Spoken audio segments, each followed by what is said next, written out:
Степан, ты же знаешь, я в гости часто к другу в город езжу, в коммуналке живет, в коммунальной Да, квартире. хоть и не знаю, мне Ну вот, мы с ним такие друганы, значит, решили песни попеть, так немножко выпили, так это по-фронтовому, немножко винца там или что там было. Да, понял я, Ну но... вот и поем себе, даже это караоке включили, поем.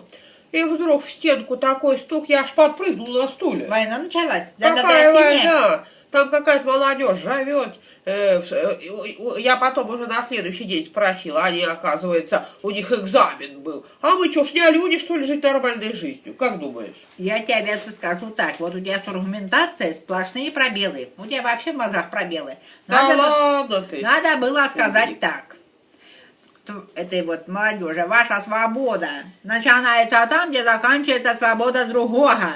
Как мне надоело, что ты все время афоризмами шпаришь. Лозунгами люблю, я советский человек, я люблю лозунги. Без труда не вынешь рыбку из пруда. Одни сплошные цитаты, а свои-то мозги у тебя имеются. Я тебе говорю, у меня есть знакомый, он всегда лозунгами разговаривает, он говорит своей жене. А ты меня перепутал с тобой. Твое здоровье, здоровье семьи, говорит. А я говорю, а наоборот, как нельзя, здоровье семьи, твое здоровье. Нет, а как ты думаешь-то насчет этой ситуации? Ты, конечно, себя тут, можно сказать, как на трибуне выступил, а ответить-то другу можешь, проблему-то решить. У меня задача показать себе, а у тебя себе, это естественно. Нет, твои соседи... Ты что, не считаешь, что я прав или... Так я ж тебе сказал, что нужно сказать было им, ваша свобода где кончается. Если тут твоя начинает, заткнитесь, сидите им тихонько.